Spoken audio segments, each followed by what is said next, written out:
उपस्थित सर्व बंधू भगिनींना विशेष हरिओम. सुरू करूया. अगोदर प्रार्थना म्हणूया सर्वांनी मिळून. गुरुर्ब्रह्मा गुरुर्विष्णू गुरुर्देव महेश्वरा गुरु साक्षात परब्रह्म तस्मै श्री गुरवे नमः. तस्मै श्री गुरवे नमः. अनंत कोटि ब्रह्मांड नायक राजाधिराज रामचंद्र की जय. सद्गुरु श्री ज्ञानेश्वर महाराज की जय. जय जय रघुवीर समर्थ मंगल मूर्ति मोरया. मंडळी, आता आपण अनंत कोटी ब्रह्मांड हा जो उल्लेख केला,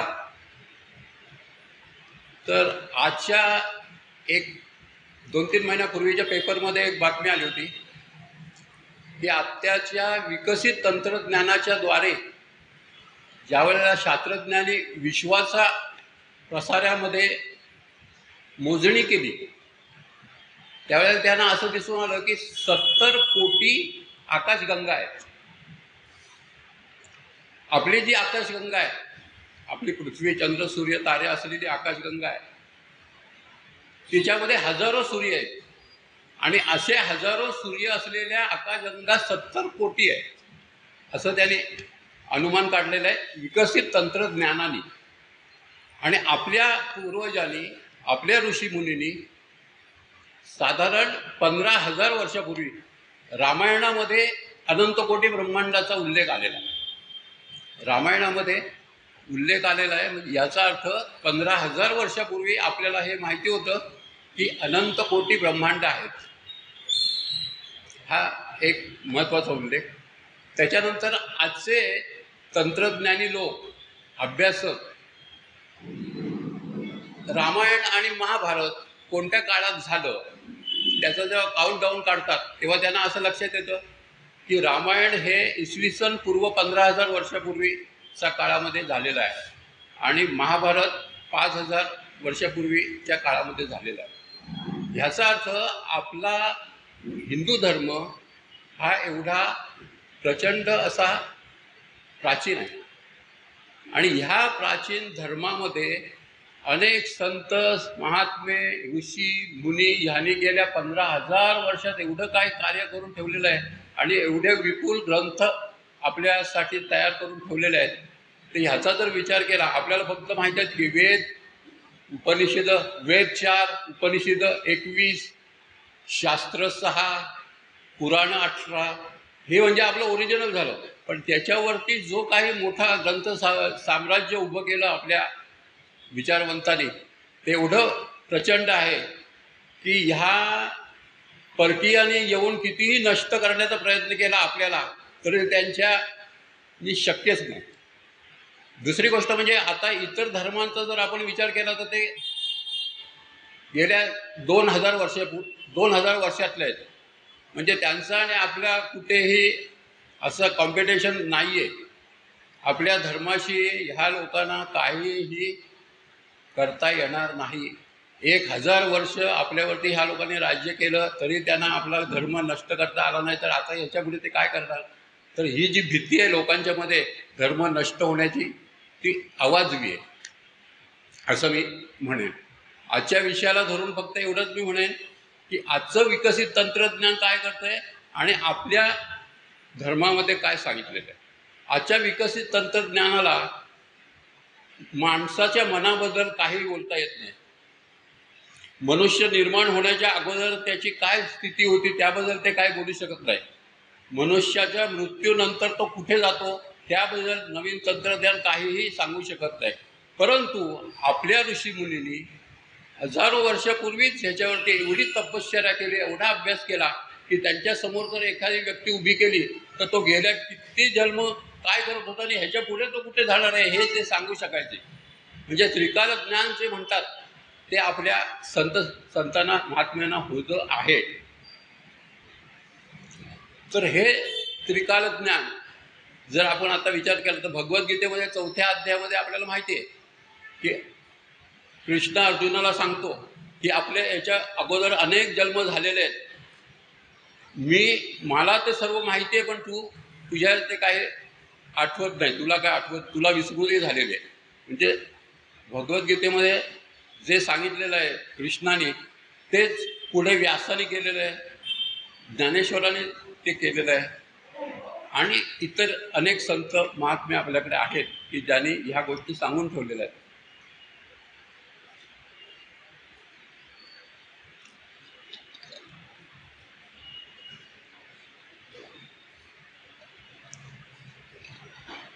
तर ह्यामध्ये आपल्याला आजच्या विषयाला धरून जर का काय बोलायचं असेल तर महत्त्वाचं हेच आहे की आपले हे संत, होऊन गेलेले संत महात्मे हे स्वरूपाला जाऊन मिळालेले आहेत. आपल्यासारख्या जीवांना हे आत्ता इथे देहाने नसले तरी सुद्धा मदत करतात. आणि ते कशी मदत करतात ते जितेंद्र अभिषेकींनी गायलेलं एक गीत आहे, गुरुगीत आहे. तर त्या गुरुगीताचे शब्द आपण आपल्या संदर्भासाठी बघणार आहोत की हे सद्गुरू आपल्याला कशी मदत करत असतात. आम्हाला ते मदत करतातच आहेत, ते कशी करतायत तर ते ह्या गीतामध्ये आहेत. त्याचे शब्द मी फक्त वाचणार आहे, मला गीत म्हणता येणार नाही. सुखाच्या क्षणात व्यथांच्या घणात उभा पाठीशी एक अदृश्य हात. एक अदृश्य हात आपल्या पाठीमागे उभा आहे. आणि हा कुणाचा हात उभा आहे तर गुरु एक जगीत राहता, गुरु दया सिंधू, गुरु दीनबंधू, गुरु जननी जन्मदाता. धनतमात जणू दीप चेतवी, तनमनात चैतन्य जागवी, कणकणात जणू प्राण डोलवी. देहरूप त्या देई रूप, तरी मूर्त तो अनंता. असं सद्गुरूचं त्यांनी महात्म्य गायलेलं आहे. गुरु समान कोणी नाही सोयरा, गुरुविन नाही थारा. गुरु निधान गुरु मोक्ष आगळा, देव दैव लाभे सदैव, गुरु चरण लाभ होता. गुरु जर आपल्याला मिळाला तर देव आणि दैव कायमचं लाभणार आहे. तर अशा प्रकारे गुरु आपल्याला आज सुद्धा देहात नसूनही कसे मार्गदर्शन करतायत तर त्याच्याबद्दलच्या काही प्रसंग आता मी तुम्हाला सांगण्याचा प्रयत्न करणार आहे. हे जे प्रसंग आहेत ते तुमच्या सुद्धा आयुष्यामध्ये घडलेले असतील आणि ते तुम्हाला मी ज्यावेळेला सांगेन त्यावेळेला ते कदाचित आठवतील, अरे हा प्रसंग आपल्या आयुष्यात घडून गेला आहे. तर त्याच्यापैकी पहिला प्रसंग मी सांगणार आहे 1958 सालचा, जवळजवळ 65 वर्षापूर्वी कोकणातील एक छोटंसं खेडेगाव. 58 साल म्हणजे 10-11 वर्षापूर्वी भारत स्वतंत्र झालेला. स्वातंत्र्याचा लोकांच्या मध्ये उत्साह, परंतु शेती हा एकच व्यवसाय असल्या कारणाने प्रचंड गरिबी देशामध्ये. आणि ह्या गरिबीला ते गाव सुद्धा काय अपवत नव्हतं. परंतु जरी गरिबी होती तरी लोक आनंदात होते. वीज नव्हती, पाणी नव्हतं, रस्ते नव्हते, पण तरी सुद्धा लोक खेडेगावामध्ये आनंदामध्ये जगत होती. वीज नसल्यामुळे संध्याकाळी 7 वाजले की अंधार गुडूप व्हायचा. लोक आपापले शेतीचे कामं, बाहेरचे कामं उरकून 7च्या आत घरात, असा तो काळ होता. म्हणजे त्यावेळेला सांगावं लागायचं नाही कुणाला की 7च्या आतमध्ये घरी या म्हणून. 7 वाजता एवढा बाहेर काळोख व्हायचा की प्रत्येकजण आपापल्या घरी आलेला असायचा. पण गावामध्ये त्यावेळेला रेडिओ, टी व्ही, मोबाईल याचा तर काही पत्ताच नव्हता. त्यामुळे तिथे भजन संगीत हाच महत्त्वाचं लोकांचा वेळ जाळण्यासाठी कारणाचा उद्योग असायचा. त्यामुळे 7 वाजले की भजन सुरू व्हायचं. 7 ते 8 हा वेळ भजनासाठी असायचा आणि लहान मुलं जी असायची त्या वेळेला तिथे त्यांना 6-6:30 वाजताच आई जेवायला घालायची. लहान मुलं म्हणजे अप टू 9. मग ही मुलं 6-6:30 वाजता जेवली की हे भजन सुरू व्हायचं आणि भजनामध्ये ही मुलं येऊन बसायची. आणि भजनामध्ये प्रत्येक एकत्र कुटुंब असल्यामुळे एकाच कुटुंबामध्ये पेटी वाजवणारा, तबला वाजवणारा, गायक, आणखी आजूबाजूची 4 लोक असं ते भजन सुरू व्हायचं. आणि भजनाचा मस्त कार्यक्रम झाला तासाभराचा की मग शेजारचे आलेले आपापल्या घरी जायचे. घरातली मंडळी थोडी शांत व्हायची, व्यवसायाची चर्चा करायची. बायका स्वयंपाक तयार असायचा त्यामुळे वाट बघत बसायची मोठ्या माणसांच्या जेवणाची. आणि अशा वेळेला ह्या लहान मुलामध्ये एक 4 वर्षाचं मूल, 4-4.5 वर्षाचं मूल इतर लहान मुलांसारखंच पण 4-4.5 वर्षाचं असल्यामुळे त्याला काय आईच्या मांडीवरती बसायला नाही मिळायचं. भिंतीशी बसून दिवसभराच्या प्रचंड खेळानंतर पेंगायला लागायचं. आणि पेंगता पेंगता अशी वेळ यायची की त्याचं मन विश्वाकार होऊन जायचं. म्हणजे शरीरावरचा ताबा सुटायचा आणि विश्वाकार झाला की त्याला ती खालची जमीन म्हणजे स्वतः, भिंत म्हणजे स्वतः, असं काहीतरी विचित्र विधेयी अवस्था निर्माण व्हायची आणि तो किंचळायला लागायचा आई आई आई करून. आणि तो किंचळायला लागला की जवळ शेजारी असलेले वडील त्याला मांडीवर घ्यायचे, पाठीवरती थोपटायचे, मिठीमध्ये घ्यायचे आणि तो मग परत भानावरती यायचा. तर ही विधेय स्थिती त्या 4 वर्षाच्या बालकाला काय कळणार, पण ती यायची. आणि अशी 2-3 वेळा आली आणि पुढे कायमची बंद झाली. पण त्याच्या मनामध्ये ती घर करून बसली. तर ह्याच्यावरती अभ्यास केल्यानंतर माझ्या असं लक्षात आलं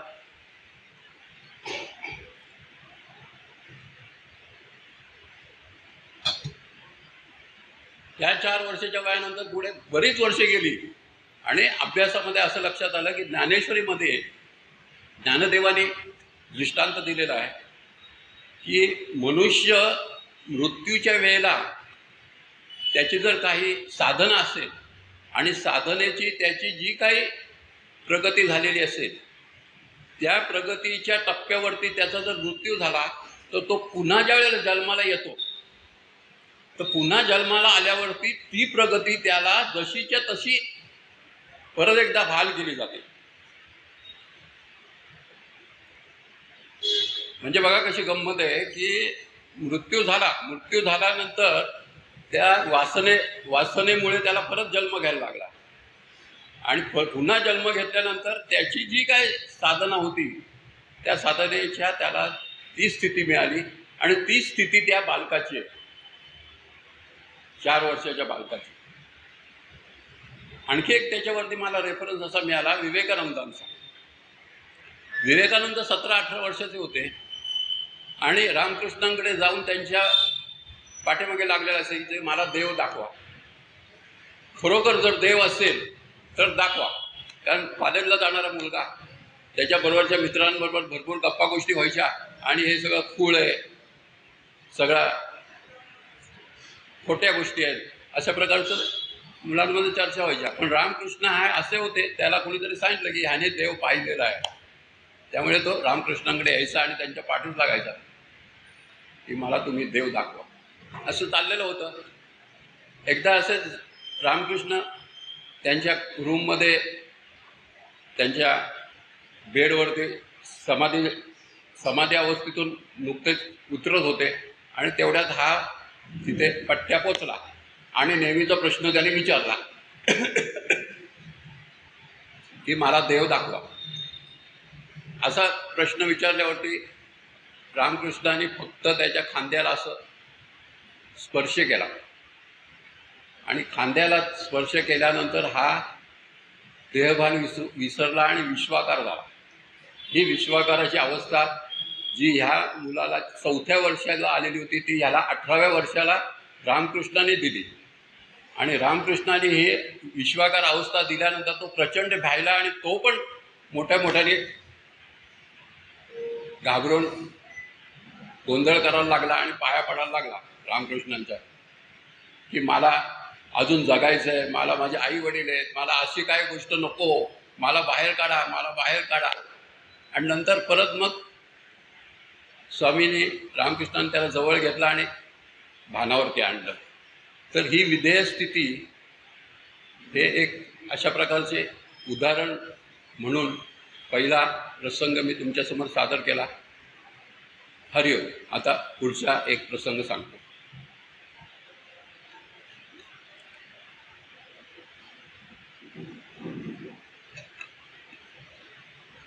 जीवनामध्ये गंमत अशी आहे की ही स्थिती त्याला मिळाली, पण उपयोग काय त्याचा?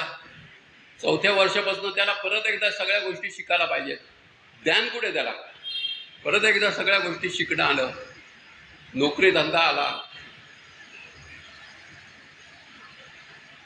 घर, रोटी कपडा मकान. त्या काळचा 1958 सालची स्थिती आहे. रोटी कपडा मकान ह्या सगळ्या गोष्टी झगडल्याशिवाय मिळणारच नव्हत्या. शेती हे एकच उद्योग. एका घरामध्ये कित्येक मुलं, नो फॅमिली प्लॅनिंग. जमिनीचा तुकडा पुढे किती डिवाइड होणार, त्याच्यात मुली झाल्या की त्यातलाच तुकडा विकायचा आणि मुलीचं लग्न करायचं. तर ही मुलं रोटी आणि कपडा मकान यासाठी कुठेतरी मुंबई पुण्याच्या दिशेने निघायची, कुठल्या तरी काका मामाचा हात धरून. आणि मग पुढचं शिक्षण झाल्यानंतर कुठेतरी छोटीशी नोकरी, अशी करत करत 1976ला टेल्कोमध्ये नोकरी मिळाली. मुंबईवरनं टेल्कोला यायचं म्हणजे चिंचवड पिंपरी एरिया म्हणजे पुण्याला यायचं. थोडक्यात पुण्याला कोणी ओळखीचं नाही, कोणी राहणारं नाही. हा टेल्कोमध्ये आला, कुठच्या तरी लांबच्या नातेवाईकाकडे 4 दिवस राहिला आणि स्वतःची रूम शोधत पिंपरी चिंचवड एरियामध्ये फिरायला लागला. कोणी त्याला रूम द्यायला तयार नाही. अशात अज्ञात हात, आता अज्ञात हात बघा कसा येतो. एक अज्ञात हाताने त्याला खांद्यावरती धरलं, त्याला, ए बाळ इकडे ये. हा कोण होता? हात धरणारा माणूस ज्ञानेश्वर कुऱ्हाडे याचं नाव होतं. हा होता आळंदीचा अलिंग पालिकेचं त्यावेळेस छोटी गावाचा सरपंच होता, पण टेल्कोमध्ये सर्व्हिस करत होता. तर त्याच्याबरोबर हा मुलगा आळंदीमध्ये गेला.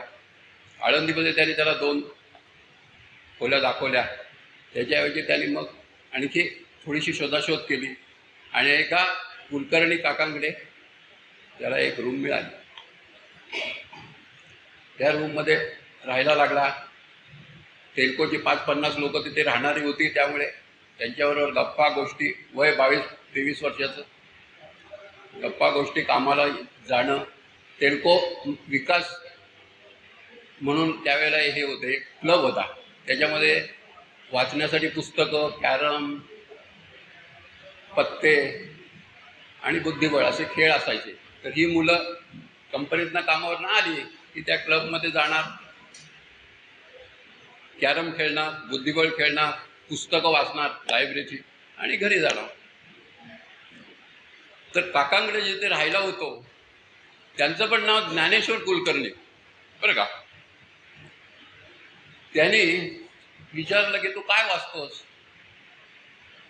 तर वाचतो, शिवाजीचं पुस्तक वाचतो, संभाजीचं वाचतो, इतर गोष्टी वाचतो. मग ते म्हणाले तू ज्ञानेश्वरी वाच. त्यांनी ज्ञानेश्वरी वाचायला दिली. ही पहिली अध्यात्माशी घडलेली भेट. ज्ञानेश्वरी त्यांनी वाचायला दिल्यानंतर दिवसभराचं सगळं काम उरकून, मुलांबरोबर मित्रांबरोबरच्या गप्पा गोष्टी हे उरकून घरी आल्यानंतर जेवण करून झोपायच्या वेळेला गादी घालायची, पाठ ठेवायचा गादीवरती, त्याच्यावरती ज्ञानेश्वरी ठेवायची, उदबत्ती लावायची नमस्कार करायचा आणि वाचायला सुरुवात करायची. तो काळ होता 1976 आळंदी. आळंदी आणि त्यावेळेला टी व्ही मोबाईलचा तर काय त्यावेळेला सुद्धा संबंध नव्हता. आणि वस्ती एकंदर एक विरळ, त्यामुळे कंप्लीट एकांत. संध्याकाळ झाली कुणाचा कुणाला आवाज नाही. तो बंगला होता कुलकर्णी काकांचा, त्या बंगल्यातली एक खोली दिली होती, त्यामुळे शांतता पूर्ण. वाचायला सुरुवात केली आणि एक विशेष असा गोष्ट घडली की वाचणारा मी राहिलो नाही, मी सर्व विसरलो. आणि एका देवळामध्ये आपण बसलोय. आता त्या काळचं देऊळ आहे, मोठे मोठे खांब, आणि त्या खांबाच्या तिथे बसलोय आणि आपल्याला ज्ञानेश्वरी निरूपण ऐकायला येते, म्हणजे वाचतोय. पण त्यावेळेला ते वाचन नव्हतं, ते कोणीतरी आपल्याला सांगतोय. आणि हा प्रकार कितपर्यंत ते वाचून पूर्ण होऊन ज्ञानेश्वरी बंद करेपर्यंत. ज्ञानेश्वरी बंद केली की तो परत भानावर. असं किती दिवस चाललं होतं? 2 महिने ती ज्ञानेश्वरी वाचून पूर्ण होईपर्यंत. त्याच्यात घटना फक्त एकच घडली. शेवटपर्यंत आवाज कुणाचा आहे त्याचा चेहरा दिसला नाही, पण एवढं मात्र दिसलं की आपले कपडे हे प्राचीन काळातले, बाराबंदी, फेटा, धोतर असे कपडे घालून बसलोय आपण आणि ऐकतोय. फ्रान्समधली ही घटना. आणि ही ज्ञानेश्वरीचं वाचन पूर्ण झालं. ती पोथी परत कुलकर्णी काकांना परत केली. पण वय वर्ष 22-23 हा काहीतरी आपल्याला हास होतोय, सोडून दिलं. परत एकदा प्रपंचात लोकांच्या बरोबर खेळ सुरू. हा दुसरा अनुभव. आता ह्याच्यामध्ये गंमत अशी आहे की आळंदीला आणणाऱ्या माणसाचं नाव ज्ञानेश्वर, राहायला घर देणारा आणि ज्ञानेश्वरी वाचायला देणाऱ्याचं आडनाव नाव पण ज्ञानेश्वर, आणि वाचायला मिळाली ती ज्ञानेश्वरी. एवढ्या सगळ्या गोष्टी होऊन सुद्धा आपल्याला माऊली काहीतरी प्रसाद देत आहेत हे त्या मुलाच्या ध्यानी मनीही नाही अजूनपर्यंत. वय वर्ष 22-23. परत एकदा तो या विश्वाच्या रामरगाड्यामध्ये अडकला. आता त्याला गुरु कसे बाहेर काढतात त्याच्या पुढचं उदाहरण आहे बरं का.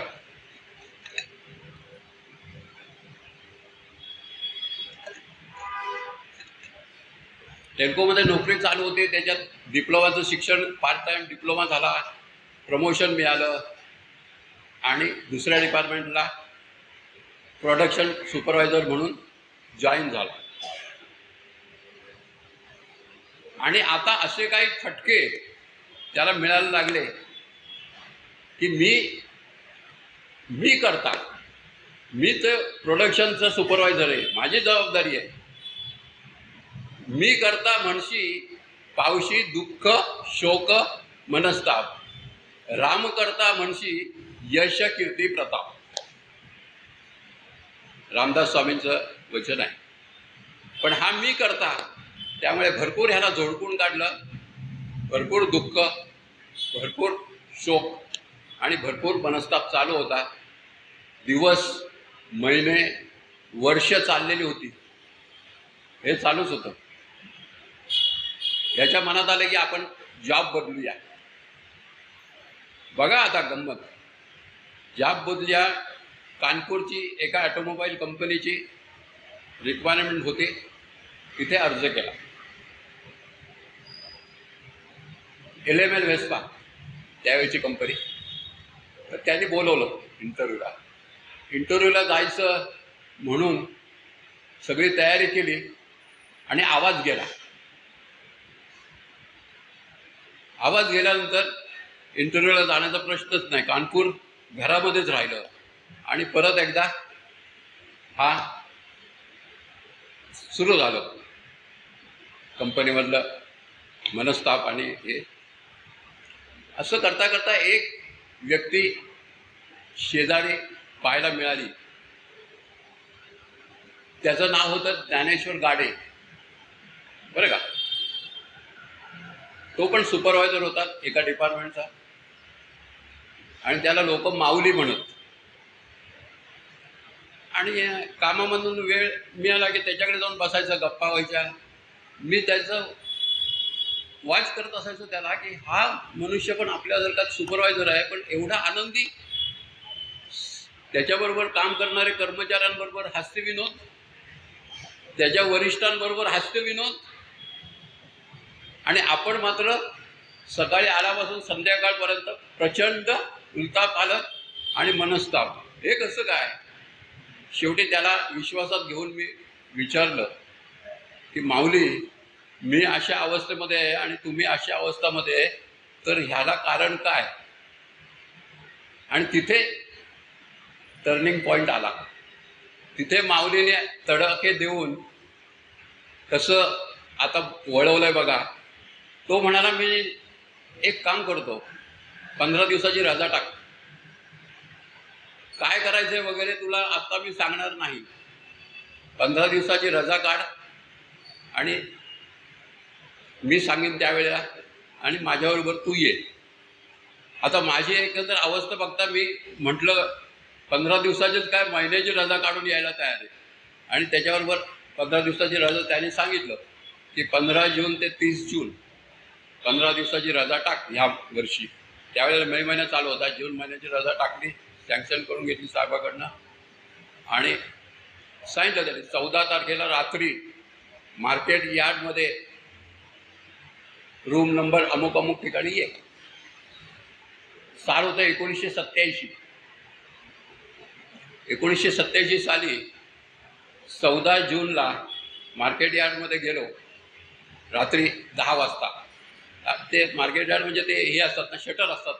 शटरवरती जाऊन माऊली माऊली करून गाडे करून आरडाओरड केली. तेव्हा त्याने उघडलं, आतमध्ये घेतलं आणि आतमध्ये 5-50 वारकरी झोपलेले होते. त्यावेळेला माझ्या लक्षात आलं की हा आपल्याला वारीला घेऊन चाललेला आहे. तोपर्यंत वारीला जायचंय हे मला माहिती नव्हतं. आणि आतमध्ये आता बॅग भरून घेऊनच आलेलो होतो. आत गेलो, झोपी गेलो आणि पहाटे 4 वाजल्यापासून वारी चालू. 4 वाजता उठायचं, काकडाचं भजन 4 ते 5. 5 वाजता सगळ्यांनी आंघोळी उरकायच्या. 6 वाजता माऊलींच्या पालखी निघायची पुढच्या मुक्कामाला. म्हणजे आता पुण्यावरनं ती निघाली सासवडला जायला. तर गंमत अशी झाली की आपण लांबून ज्या वेळेला वारी वारी म्हणतो, प्रचंड गर्दी, आपल्यासमोरचं चित्र असतं, प्रचंड गर्दी, घाण,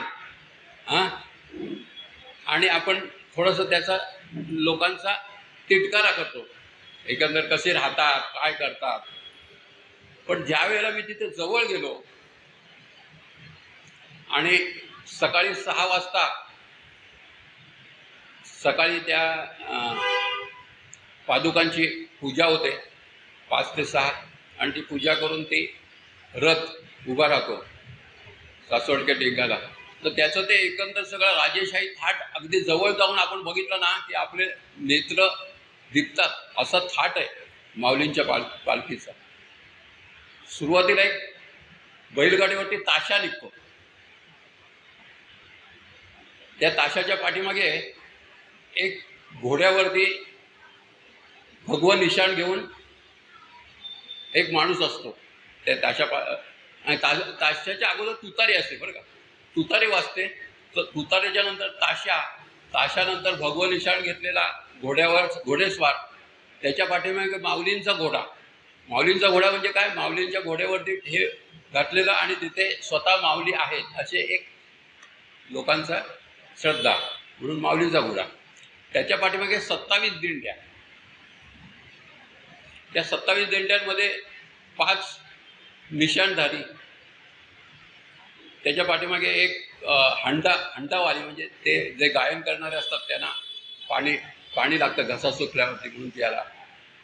एक तुळसवाली, एक विठ्ठल रुक्मिणीची मूर्ती डोक्यावरती घेतलेली असा जामानिमा असतो. आणि त्याच्या पाठीमागे 5-5 लोकांचे टाळकरी असतात आणि मृदुंगवाला आणि गायक भजन करणारा बुवा, असा साधारण तो जथा असतो. अशा दिंड्या एका पाठीमागे एक 27.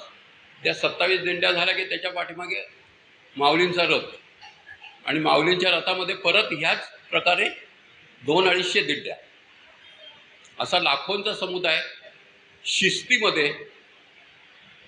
तो तुतारीवाल्याने तुतारी वाजवली की पुढच्या मिनिटाला ही सगळी मंडळी आपापल्या लाईनला उभी राहतात आणि चालू होतो भजन करत.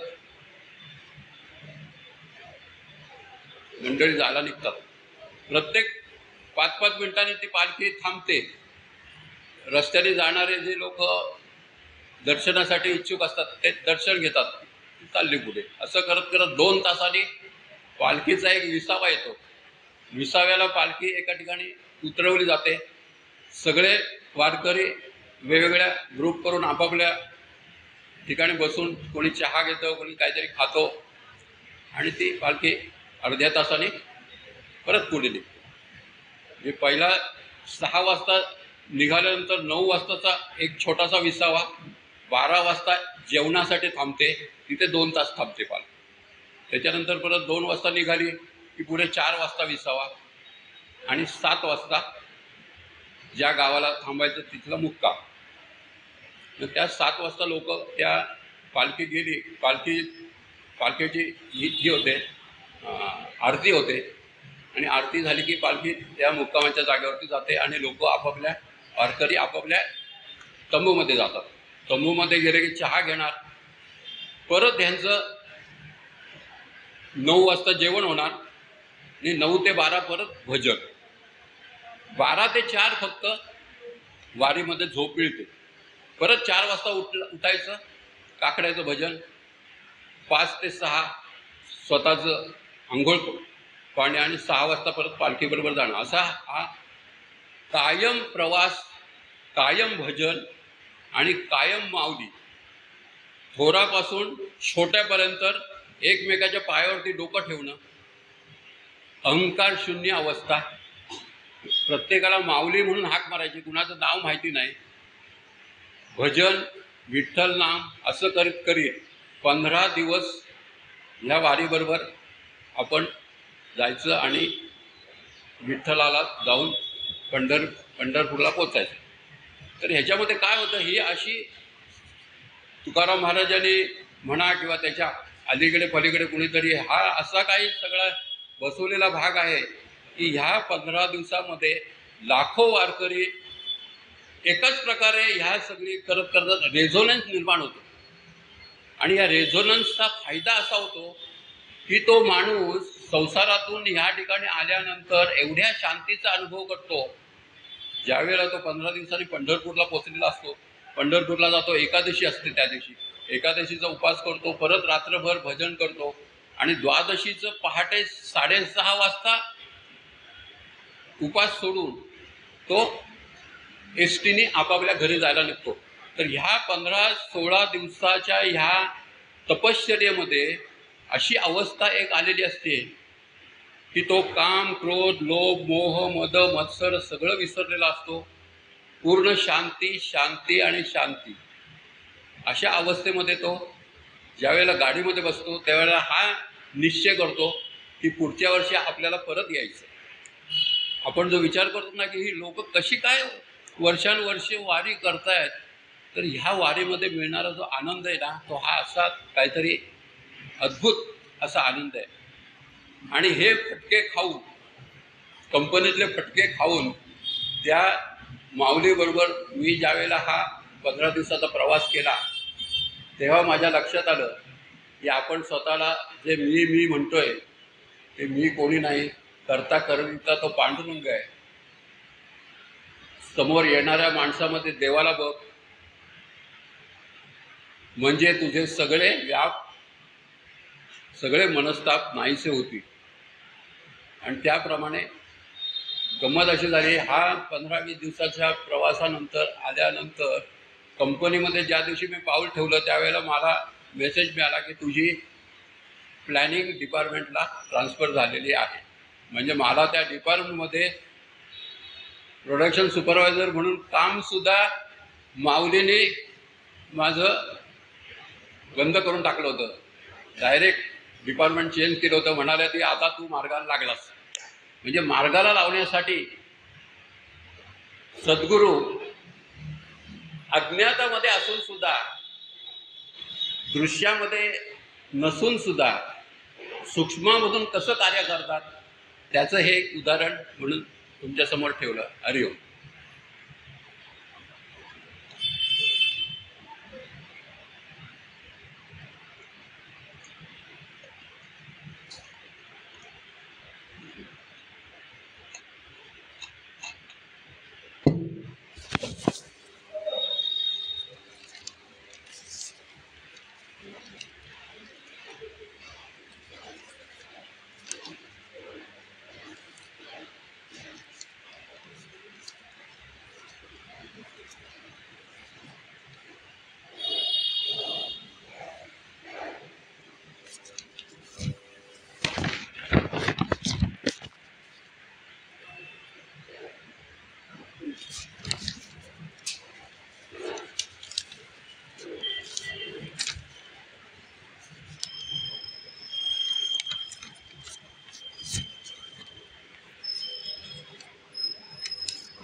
1987 नंतर पुढचा अनुभव 1995चा. आता पंढरीची वारी सुरू झालेली होती, साधनेमध्ये सातत्य यायला लागलेलं होतं. आणि अशात 1995मध्ये मे महिना होता. मे महिन्यात ठरवलं की कोकणचं 4 दिवसाला सुट्टीचा दौरा करून येऊया. म्हणून कोकण दौऱ्याला निघालो कंपनीमध्ये रजा टाकून. कोकणात दापोली म्हणून एक गाव आहे, तिथे तालुक्याचं ठिकाण आहे. तिथे एसटी दापोलीपर्यंत असते. तिथून गावाला जायला शॉर्ट एसटी असतात. तर त्यावेळेला पुणे दापोली सकाळच्या 7च्या गाडीने निघालो. 4 वाजता दापोलीच्या एसटी स्टँडवर पोचलो. तिथे ती एसटी बदलायची आणि दुसऱ्या एसटीने गावाला जायचं. तर दापोलीच्या बस स्टँडवर उतरल्यानंतर माझ्या मनात विचार आला की आपण असं करूया, आज तिथे आपले स्नेही राहतात आणि ते दापोलीच्या आगारमध्येच मेकॅनिक म्हणून कामाला होते, तर त्यांची भेट घेऊन बघूया ते भेटतायत का. म्हणून मग मुलांना मंडळीने तिथेच स्टँडवरती सोडलं आणि त्या आगारच्या आतमध्ये घुसलो आणि त्या स्नेहींची चौकशी केली. तर ते तिथे होते. ते मला म्हणाले की आता तू आलायस तर तुम्ही सर्व माझ्याकडे चला, आज राहा रात्री माझ्याकडे आणि दुसऱ्या दिवशी सकाळी उठून तुमच्या गावाला जा. तर ते मला ॲक्सेप्टेड म्हटलं, चालेल. नाहीतरी एवढा पहाटेपासूनचा प्रवास करून थकलेलोच होतो. म्हटलं आज ह्याच्याकडे राहूया आणि दुसऱ्या दिवशी उठून आपल्या गावाला जाऊ. त्याप्रमाणे आम्ही रिक्षा केली आणि त्याच्या घरी गेलो. स्नेहांच्या घरी गेल्यानंतर तो एक मोठा वाडा होता. त्याचं वाड्याचं गोडबोल्यांचा वाडा असं नाव होतं. आणि त्या वाड्यामध्ये हे स्त्री फक्त 2 खोल्यांमध्ये भाडेकरू म्हणून राहत होते. बाकीचा वाडा बंद होता. तर ते मला म्हणाले की आता तुम्ही 4-5 जण आलेले आहोत आणि ह्याच्या चाव्या माझ्याकडेच आहेत. तर आता आपण असं करूया, आता सगळा वाडा ओपन करतो मी आणि मुलांना खेळू दे पाहिजे तिथे. मग त्याप्रमाणे त्यांनी घर उघडलं. मुली 10-15 वयाच्या रेंजमध्ये होत्या. त्या मग लागल्या आतमध्ये खेळ करायला. मॅच चालू होती ऑस्ट्रेलिया इंडिया टी व्हीवरती. 1995 साल ना. आता सगळं आलेलं होतं. टी व्ही, मोबाईल लाईनला होता.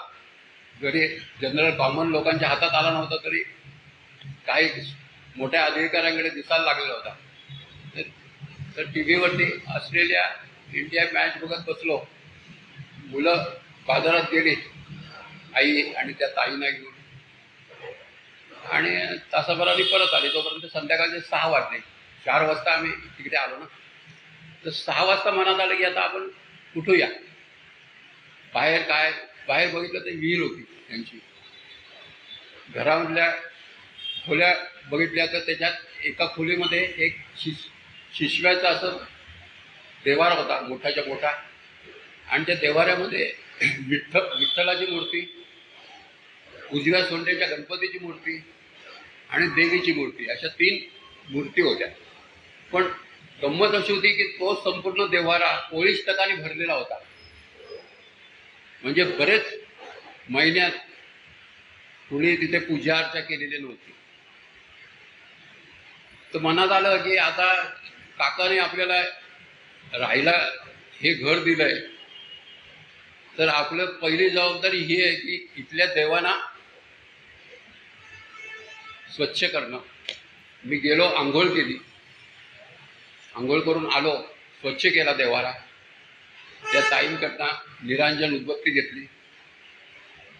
देवांना धुवून पुसून स्वच्छ करून त्यांच्या आसनावरती ठेवलं. थोडीशी साधना सुरू झालेली असल्यामुळे पुरुष सुक्त, स्त्री सुक्त म्हटलं आणि पाटावरती बसून अथर्व शीर्षाला सुरुवात केली. हरि ओम नमस्ते गणपतये, हे शब्द माझ्या तोंडातून फक्त आले आणि त्या पाटावरती मूलाधार चक्रापासून विद्युतचा हे सुरू व्हावा, व्हायब्रेशन सुरू व्हावी, अशी काय व्हायब्रेशन सुरू झाली. थाट थाट थाट थाट थाट थाट ती व्हायब्रेशन सुरू झाली. मनात आलं की अरे आपण काय चूक करतोय का. पण नाही, अथर्व शीर्ष म्हणतोय ही काय आपण चूक करत नाहीये, पूर्ण म्हणायचं. अथर्व शीर्ष पूर्ण करेपर्यंत ती व्हायब्रेशन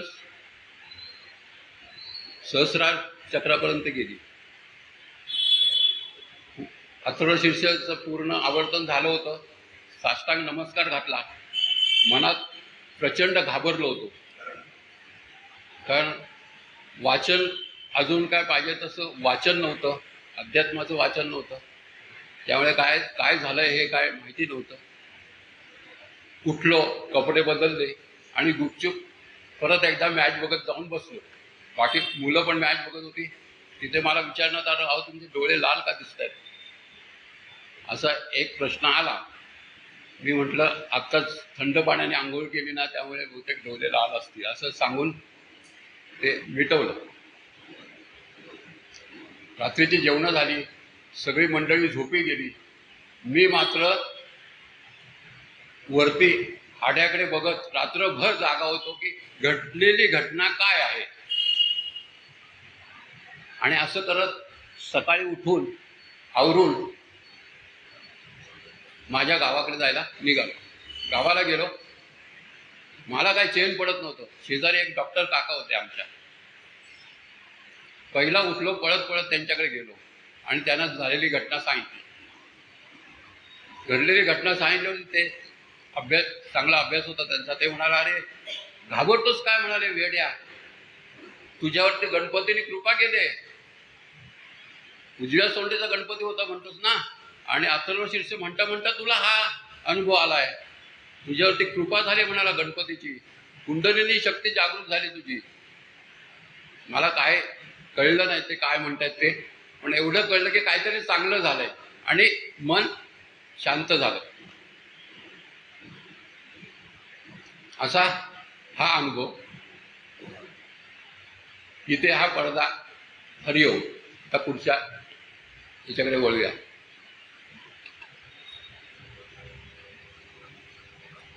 नंतर वाचनामध्ये माझ्या आलं गुळवडी महाराजांच्या बद्दल. गुळवडी महाराजांचे लोकनाथ तीर्थ हे योगाचे योगगुरू होते आणि त्यांच्याकडनं त्यांनी योगाची दीक्षा घेतली आणि वासुदेवानंद सरस्वतींकडनं मंत्र दीक्षा घेतली. तर बरेच दिवस त्यांच्या सांगितलेल्याप्रमाणे साधना करत होते ते, आणि त्यांच्या मनामध्ये यायला लागलं की आपल्याला अनुभव यावा लवकरात लवकर, म्हणून त्यांना तळमळ लागली होती. मग त्यांनी काय केलं, लोकनाथ तीर्थांना जाऊन भेटायचं असं त्यांच्या मनाने घेतलं आणि ते पुण्यावरनं निघाले. त्या काळात मोबाईल वगैरे ह्या प्रकार नव्हतेच. पत्र पाठवून कळवायचं की तुम्ही कुठे आहात, पण ते पत्र पोचेपर्यंत ते दुसऱ्या गावाला गेलेले असायचे. तर ते लोकनाथ तीर्थांना शोधता शोधता शोधता 3 महिन्याचा काळ गेला. 3 महिने चालतायत आणि त्यांचे व्रत, गाडीत बसायचं नाही, घोड्या गाडीत बसायचं नाही, चालत चालत चालत 3 महिन्यानंतर ते काशीला पोचले गुळवणी महाराज. आणि काशीला त्यांची लोकनाथ तीर्थांची भेट झाली. आणि तिथे भेट झाल्यावर ते लोकनाथ तीर्थांनी त्याला म्हटलं, अरे एवढी घाई काय करतोस, कशाला एवढ्या घाई गर्दीत आलास, मी येणारच होतो पुण्याला. मग त्याने सांगितलं की मला फार तळमळ लागलेली आहे. राहा म्हणाला, आलायच आता महिनाभर इथे राहा. मग महिनाभर त्यांची साधना तिथे चालू झाली. महिनाभराची साधना लोकनाथाने बघितली त्यांची. आणि एक दिवस म्हणाले, आता एक काम कर म्हणाले, आज सकाळी म्हणाले तू साधनेला बसलास की मी तुझ्या खोलीमध्ये येतो. हा आता मात्र त्यांचा काळ आलेला होता, प्रसाद मिळण्याचा काळ आलेला होता गुळवणी महाराजांचा.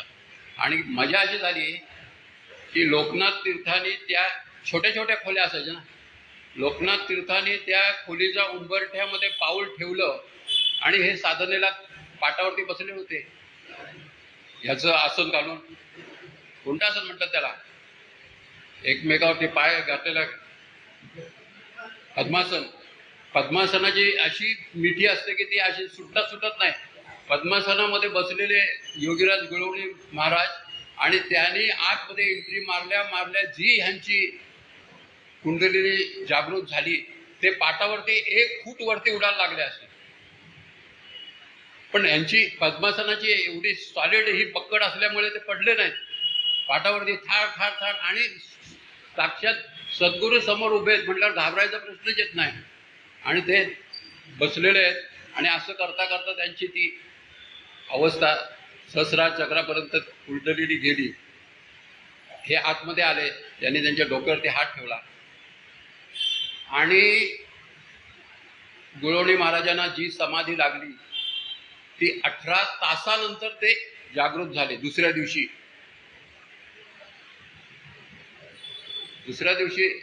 ते भानावरती आले, तेव्हा त्यांच्या लक्षात आलं की संपूर्ण रात्र आपण इथे बसलेलो आहोत आणि दुसऱ्या दिवशी ते सकाळ झालेली. तर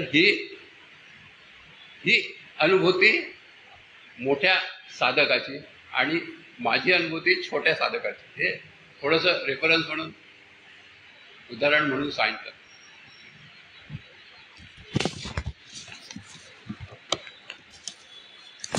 पुढचा अनुभव आहे नृसिंहवाडीचा. एक मला गुरुसारखेच एक दादासाहेब गोखले म्हणून एक स्नेही आहे, इथे नारायणपेठेत राहायचे. तर ते मला म्हणाले की अरे तू कधी नरसोबाच्या वाडीला गेलायस का? म्हणजे नाही. येतोस का माझ्याबरोबर? ते तिथे 7 दिवस राहायला लागेल. मी कंपनीमध्ये बघ चौकशी केली, मिळाली रजा. 7 दिवसाचं पारायण करायला त्यांच्याबरोबर नृसिंहवाडीला गेलो. ही गोष्ट 1996ची. तिथे भक्त निवासामध्ये एक रूम घेतली दादानी, तिथे राहिलो आम्ही. आणि ते भक्त निवास म्हणजे त्याला लागूनच आहे मंदिराला. त्यावेळी मंदिरामध्ये चाललेले 18 पहर जे काय कार्यक्रम चालू आहे ते सगळे ह्याच्यामध्ये बसून ऐकायला यायचे. तर तिथे राहायला गेलो.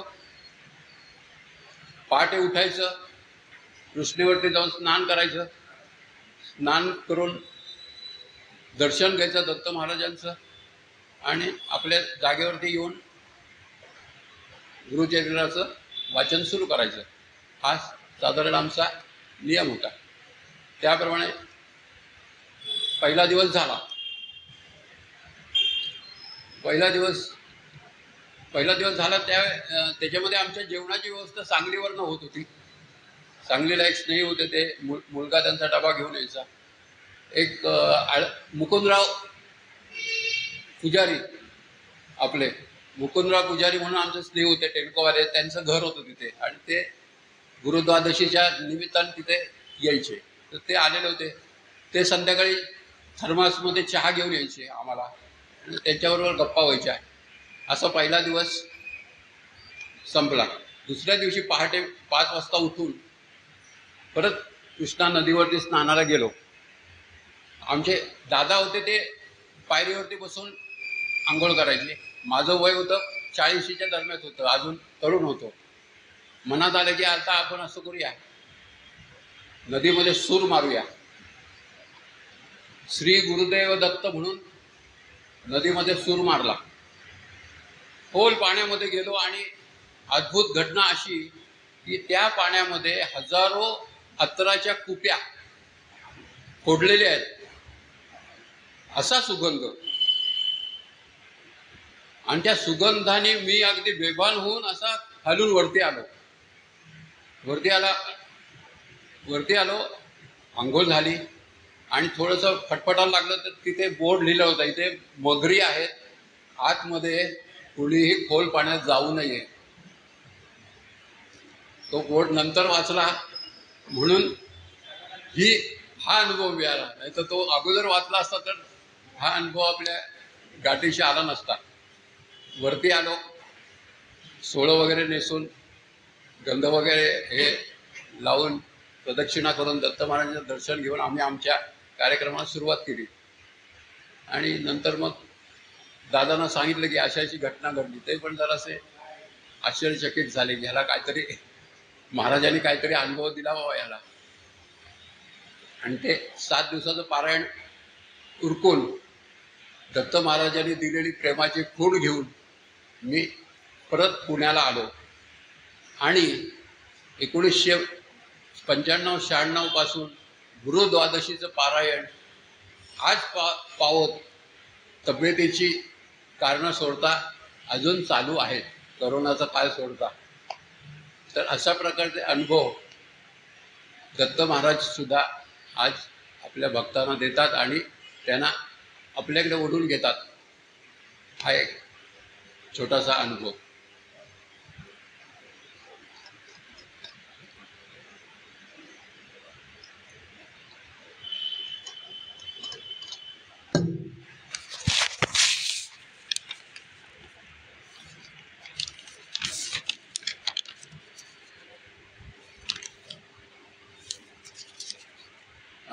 बोर नाही होत ना तुम्ही? सांगू ना पुढचा अनुभव. पुढचा अनुभव आहे आपल्या सनातन संस्थेचा. ती जरा सनातन संस्था मधल्या काळामध्ये बदनाम झाली होती, पण ती बदनाम व्हायच्या अगोदरचा माझ्याकडे अनुभव आहे.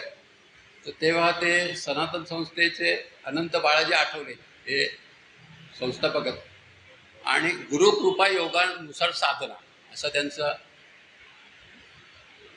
साधना चालते, सत्संग चालतो. तर तो आमच्या कोथरूडमध्ये डाणूकर कॉलनीमध्ये चालायचा. आणि त्या सत्संगाला जाण्याचा योग आला माझा.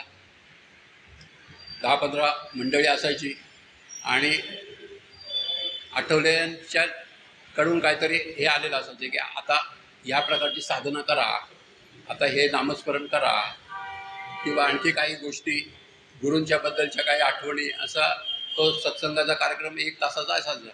मग त्या कार्यक्रमामध्ये त्यांनी सांगितलं होतं की तुम्ही तुमच्या कुलदेवतेचं नामस्मरण करा. सुरुवातीच्या काळामध्ये कुलदेवतेचं नामस्मरण तुम्हाला जास्त लाभदायी ठरेल, असा एक त्यांचा हा होता. तर त्याप्रमाणे मी म्हटलं ठीक आहे काय, नामस्मरण आणि कुलदेवतेचं चांगलंच सांगतायत, ते चालू केलं. तर गोष्ट अशी झाली, काही कदाचित 1-2 महिने निघून गेले असावेत. नंतर एक दिवस माझ्या लक्षात आलं की हे कुलदेवतेचं नामस्मरण करायला लागल्यापासून आपल्याला स्वप्नावस्थेमध्ये जो त्रास व्हायचा तो निघून गेला आहे. स्वप्नावस्थेमध्ये मला सर्पांची प्रचंड मोठमोठ्या सर्पांची ही पडायची. म्हणजे जंगलामध्ये आपण फिरतोय आणि जंगलामध्ये सर्प पाठीमागे लागले, त्यांच्यापासून स्वतःचा प्राण वाचवण्यासाठी पळतोय, असं कायम अशीच स्वप्न. आणि तो त्रास कुणाला सांगण्यासारखं पण नाही. असं चालू होता कदाचित काही वर्ष चालू असेल. स्वप्नाबद्दल आपण एवढं काय विशेष कुणाशी बोलत नाही ना, आणि असे जे नेहमी पडणारे स्वप्न असतात त्याबद्दल कशाला. आणि त्या कुलदेवतेच्या नामस्मरणानंतर अचानक एक दिवस मला एकदम ध्यानात आलं की आपला हा मोठा फायदा झालेला आहे कुलदेवतेच्या नामस्मरणाचा. नंतर ते 1-2-3 वर्ष तो तिथे सत्संग चालू होता. मी त्या सत्संगामध्ये जात होतो. त्याच्यानंतर काही स्फोट वगैरे झाले. स्फोटानंतर मग ह्यांनी सत्संग सनातननी बंद केले. पण मला तिथे जाण्याचा योग आला आणि माझा परमेश्वराने हा एक फायदा करून दिला की आपल्याला जागृती, स्वप्न आणि सुषुप्ती या 3 अवस्थामधून प्रत्येक मनुष्य जात असतो. आणि या तिन्ही अवस्थामध्ये जर का आपण शांत नसू, जागृतीमध्ये शांत नसू तरी त्रास आहे, स्वप्नावस्थेमध्ये जर असे काही स्वप्न असतील तरी त्रास आहे, आणि सुषुप्तीमध्ये जर चांगली झोप येत नसेल तरी दिवस आपला खराब जातो. तर या 3 अवस्था जीवनाच्या अविभाज्य जो घटक आहे, त्या घटकामधला माझा स्वप्नावस्थेचा घटक हा तेव्हापासून सुधारला. म्हणून हे सांगायच्या पाठीमागची भूमिका ही की आपल्याला जर का कोणत्याही प्रकारचे असे त्रास असतील तर कुलदेवतेचं नामस्मरण आपल्याला कायदेशीर ठरू शकतं. आपण सगळे मोठे साधक आहात, अभ्यासक आहात, तर हे कुठेतरी एक मनामध्ये खूण ठेवायला हरकत नाही. कुणाला तरी इतर नवीन साधकांना सांगायला काय हरकत नाही की बाबा काहीच करत नसेल तर कुलदेवतेचं नामस्मरण कर, तुझं त्याच्यामध्ये कल्याण आहे. आणि त्याने असं सांगितलेलं आहे की कुलदेवतेच्या नामस्मरण तुम्ही करायला लागल्यानंतर तुम्हाला तुमच्या गुरुची भेट होईल आणि गुरुकृपा तुम्हाला होईल, गुरु तुम्हाला गुरुमंत्र देतील, असा त्याच्या पाठीमागचा हा होता. तर माझा त्याच्यामध्ये एवढाच भाग होता कारण गुरुमंत्र मला ऑलरेडी मिळालेला होता त्याच्या अगोदर. पण तरीसुद्धा स्वप्नाचा त्रास दिलेला नव्हता, तो यांच्या कुलदेवतेच्या नामस्मरणामुळे गेला. म्हणून ही एक छोटीशी अनुभव. पुढचा अनुभव आहे 2010 सालचा. 2010 सालचा पुढचा अनुभव आहे. साधना काळामध्ये रोजच्या रुटीनमध्ये, आता मी कंपनीमध्ये काम करत होतो. ड्युटी असायची 8:30 ते 5. कंपनीत जाण्यासाठी 7 वाजता गाडी यायची, त्यामुळे 5 वाजता उठायला लागायचं. तर पहाटे 5 वाजल्यापासून सुरू व्हायचे कार्यक्रम. 5 वाजता उठायचं, फिरून यायचं, प्राणायाम करायचे, नंतर आंघोळ वगैरे झाली की थोडा वेळ पूजा करायची आणि गाडीमध्ये जाऊन बसायचं चहा पिऊन. असं साधारण नित्यक्रम होता. तर एक दिवस असाच सकाळी प्राणायाम करत होतो. प्राणायामाचे साधारण 5 प्रकार मी करायचो. त्यातला पहिला कुंभक आणि रेचक हा एक प्राणायाम करायचो. तर ह्या प्राणायामामध्ये 5 वेळा कुंभक आणि 5 वेळा रेचक असं माझं हे होतं. तर 5व्या वेळेला ज्या वेळेला कुंभक केला त्यावेळेला माझ्या असं लक्षात आलं की आपला सूक्ष्मदेह शरीरातून बाहेर पडला आहे. आणि हा अनुभव म्हणजे मला त्यावेळेला काहीतरी वेगळंच हे झालं. आणि त्यावेळेला आनंद झाला, आणि म्हणजे भीती नाही वाटली. सूक्ष्मदेह बाहेर पडलेला एक वेगळाच आनंद झाला. आणि त्या आनंदामध्ये मी बाहेर फिरायला लागलो सूक्ष्मदेहाने. आणि फिरता फिरता मनात आलं की आता पृथ्वीला प्रदक्षिणाच घालूया. संपूर्ण पृथ्वीला प्रदक्षिणा घालून मध्ये हे अमेरिकेमध्ये हॉल्ट घेऊन असा परत आलो. आणि परत त्या देहामध्ये कप पिशी परत एकदा जागेवरती आलो. तर हा अनुभव त्यावेळेला आल्यानंतर पुढच्या वाचनामध्ये मला हे मिळालं, गोंदवलेकर महाराजांच्या गोष्टीमध्ये मला एक रेफरन्स मिळाला. एक भागवत नावाचे एक ग्रस्त मुंबईला होते. तर हे ग्रस्त मंगळावर जायचे सूक्ष्म ध्यान. इथले एक पवी वर्तक म्हणून होते पुण्यामध्ये, ते पण जायचे. तर ते भागवत हे मुंबईचे होते आणि ते मंगळावरती जायचे. पण त्यांना प्रॉब्लेम काय व्हायचा की मंगळावर परत पृथ्वीच्या कक्षेमध्ये येताना त्रास व्हायचा. तर त्याने ह्यावरती काय करावं म्हणून त्यांचा शोध चालू होता. तर त्यांना कोणीतरी बाबा बेलसरेंचं नाव सांगितलं. मालाडला त्यावेळेला बाबासाहेब बेलसरे होते. तर ते बेलसरेंना भेटायला बाबासाहेबांकडे गेले आणि म्हणाले की बाबा मला तुमचा रेफरन्स दिलाय म्हणून मी तुमच्याकडे आलो. अरे ते म्हणाले मला ह्यातलं योगाचं वगैरे काही कळत नाही, मी काही योग वगैरे काय करत नाही, फक्त एक नाम साधना बस, मला काही कळत नाही योगाचं. पण तुम्ही आता आलाच तर एक काम करा, आता आपण महाराजांना जाऊन भेटू. त्यावेळेला महाराज वाणी रूपामध्ये मालाडला होते. तात्यासाहेब खेतकरांच्या मुखातून महाराज बोलायचे. तर ते गेले आणि त्यांनी प्रश्न विचारला की मला असा असा त्रास आहे, तर महाराज ह्याच्यावरती काय उपाय. महाराजांनी पटकन त्याला सांगितलं की तू कुठे मंगळावरती जातोस का, मग तू मंगळावरती जाताना असा जातोस का आणि असा परत येतोस का. तो म्हणाला हो. ते आश्चर्यचकित झाले की महाराजांना सगळी माहिती दिसते आपण जे काय करतो ते. मग त्याने सांगितलं की तू कुंभक चुकीचा करतोयस, तो सुधार, त्याच्यामध्ये थोडीशी जास्त या आणि मग तुला त्रास व्हायचा बंद होईल. पण त्यांनी त्याला एक कानपिचकी दिली. म्हणाले हे मूर्खासारखं काहीतरी मंगळवार जातोस येतोस काय, ह्याच्यात तुला काय फायदा होतोय. म्हणाले कशाला जातोस, त्याच्यापेक्षा परमेश्वराच्या दर्शनासाठी शक्तीचा उपयोग कर, असं त्यांनी त्याला सांगितलं. आणि तू हे मंगळवार जाणं येणं बंद कर आता आणि परमेश्वराच्यासाठी ही मिळालेल्या शक्तीचा वापर कर आणि पुढे साधना कर, असा एक त्यांनी त्याला कानपिचकी दिली. आणि ते भागवत आपल्या घरी निघून गेले. हा एक रेफरन्स सूक्ष्म देहाशी संबंधित होता. आणि मी काय परत मला हा अनुभव आला नाही, फक्त एकदाच आला. त्यामुळे परत बाहेर जाण्याचा प्रश्न येत नाही. तर असा पण अनुभव एक माऊलींनी दिला. पुढचा अनुभव मात्र तुम्हाला ऐकण्यासारखा आहे. किती वेळ आहे आपल्याला आता. दोन अनुभव सांगतो छोटे छोटे आणि उरकतो.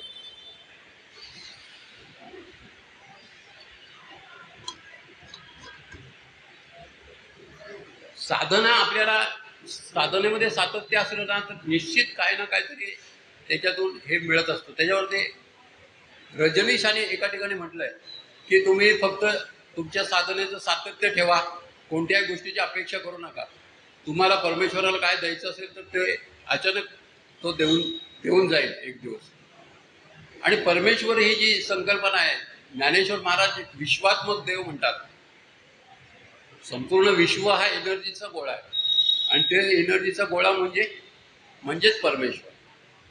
आणि त्याच्यामध्येच सगळे संत पण स्वरूपाने एकवटलेले आहेत आणि त्याच्यातूनच ते आपल्याला मदत कार्य सूक्ष्मातून करत असतात.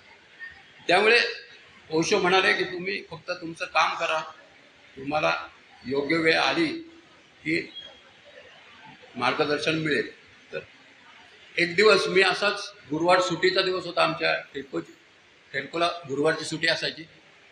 आणि मुलगी आली होती, धाकटी मुलीला बाळ झालं होतं, 6 महिन्याचं बाळ होतं, पुण्यातच राहायची ती.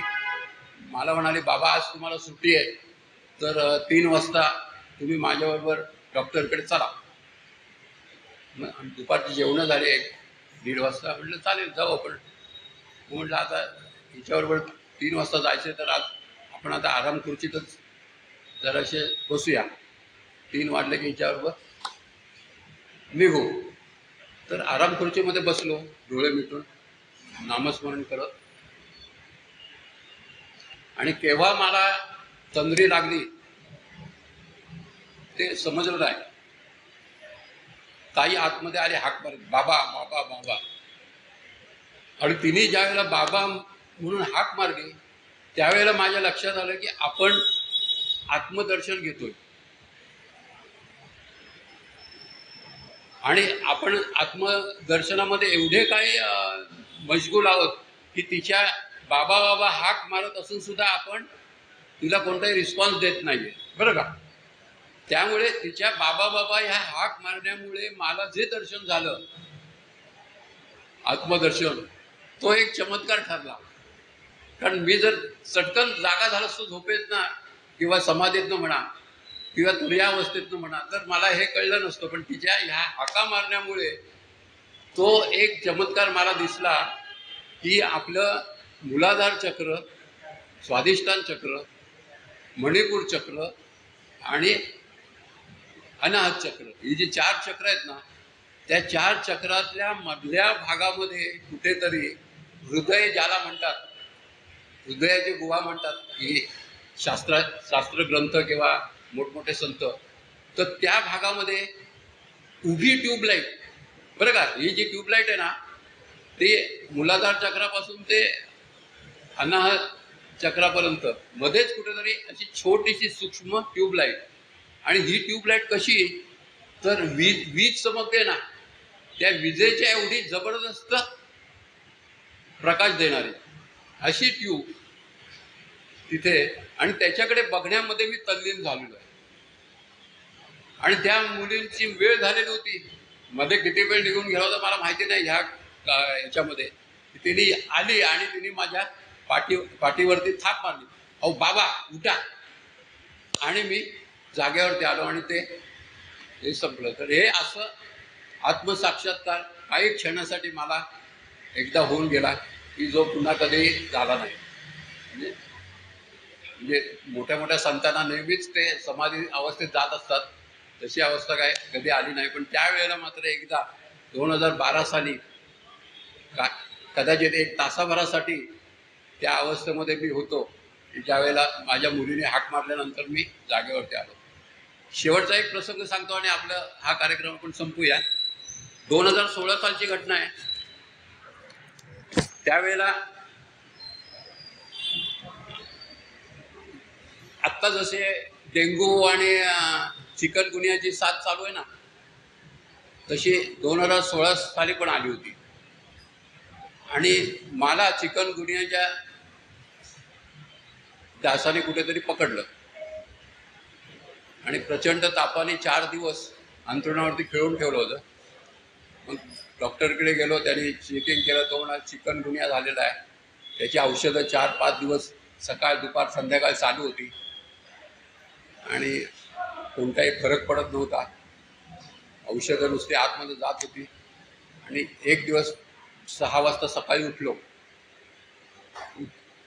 आता कसा उठलो ते मला कळत नाही की एवढा आजारी असून सुद्धा वाटलं की इथून उठावं आणि आतल्या खोलीत जाऊन गरम पाणी प्यावं. तर ते हातपाय आखडतात चिकनगुन्याच्या माणसाचे, त्याला धड चालता येत नाही, हातात भांडं पकडता येत नाही वगैरे, अशी काहीतरी विचित्र अवस्था होते. तशी अवस्था माझी झालेली होती. तरीसुद्धा त्यातूनच मी धडपडत उठलो, कसं तरी तोंड धुतलं आणि आतल्या खोलीत किचनमध्येच आमचा देव्हारा आहे, त्या देव्हाराच्या समोर खुर्चीमध्ये जाऊन बसलो. कसा तिथे बसल्यानंतर थोडंसं गरम पाणी कसं तरी प्यायलो. पण गरम पाणी घेतल्यानंतर माझ्या लक्षात आले की आपल्याला प्रचंड अस्वस्थ झालो आहे आणि कोणत्याही क्षणी आपण पडणार, आता काय आपण जिवंत राहत नाही, अशी काहीतरी विचित्र अवस्था झाली होती. घरात कोणी नव्हतं, एकटाच होतो. ओरडण्यासाठी तोंड उघडण्याचा प्रयत्न केला, तोंडातनं आवाज येईना. आता देवाचा धावा करण्याशिवाय माझ्यासमोर काहीही शिल्लक नव्हता, हे शिल्लक राहिलेलं नव्हता. आणि अशा वेळेला माऊलींच्या समोरच बसलेलं होतं देवाऱ्यात आणि कोणत्याही क्षणी पडेन असं अवस्था असताना फक्त आई आई एवढा एकच शब्द माझ्या तोंडातनं आला आणि मी बेशुद्ध होऊन पडलो. किती वेळ पडलो मला माहिती नाही, घरात एकटाच होतो. आणि ज्या वेळेला मला शुद्ध आली त्यावेळेला अशा काही विचित्र आसनामध्ये मी होतो की माझं चेहरा असा जमिनीवरती होता बरं का, जमिनीला अगदी चिकटलेला होता माझं गाल, आणि हातापायाची स्थिती अशी वरच्या बाजूला होती, आणि माझ्या शरीरामधले असलेले सगळे द्रव पदार्थ तळं साठलं होतं खाली. म्हणजे ती जी औषधं खाल्ली होती 4-5 दिवस त्याची ॲसिडिटी ती सगळी बाहेर आलेली होती. ज्या वेळेला मी परत भानावर शुद्धीवरती आलो तेव्हा हे काय म्हणून चटकन उठलो, आणि ज्या वेळेला परत खुर्चीत बसलो त्यावेळेला एकदम मला फ्रेश वाटलं. म्हणजे माझ्या जी अवस्था झाली होती त्या अवस्थेतून मी पूर्ण बाहेर आलो होतो, आणि एवढं फ्रेश वाटलं. आणि मी माऊलींच्या देवारातल्या तस्वीरीकडे बघितलं, माऊली माझ्याकडे बघून हसतायत, असा मला हे झालं. म्हटलं महाराजांनी आपल्याला त्या बाहेर काढलेलं आहे या मोठ्या आजारातून. आणि त्या दिवसापासून खरंच मला कोणत्याही प्रकारची औषधं घ्यायला लागली नाही चिकनगुन्ह्यावरती. आणि पुढच्या काही महिना 15 दिवसात, कारण त्याला वेळ लागतो बरा व्हायला, महिना 15 दिवसात मध्ये मी बाहेर आलो. तर जे सांगितलं जातं की एका परमेश्वराला जर का तुम्ही हे केलं तर तो तुम्हाला धावून येईल. ज्ञानेश्वर महाराज एका ठिकाणी म्हणतात की जगदीश्वर हा पूर्ण विश्वाला व्यापून आहे. जगदीश्वर हा पूर्ण विश्वाला व्यापून आहे. त्याला स्वतःचं असं विवेकशीत कोणतंही नाव नाही. तुम्ही ज्या नावाने त्याला हाक माराल त्या नावाला तो ओ देईल आणि तुम्हाला तो मदतीला धावून येईल. आणि त्याप्रमाणे मला ती मदत झाली असं मी समजतो. आणि त्या ह्याच्यातून आपला आजचा कार्यक्रम इथे आपण थांबूया. फक्त ह्या कार्यक्रमामध्ये मला जे काही 4 अनुभव मी तुम्हाला सांगितले त्याच्या पाठीमागे कोणताही अभिनिवेश नाही. फक्त मला एवढंच सांगायचं होतं की आपल्यासारख्या सर्वसामान्य लोकांना सुद्धा जर आपल्या साधनेचं सातत्य ठेवलं तर चांगले अनुभव येऊ शकतात.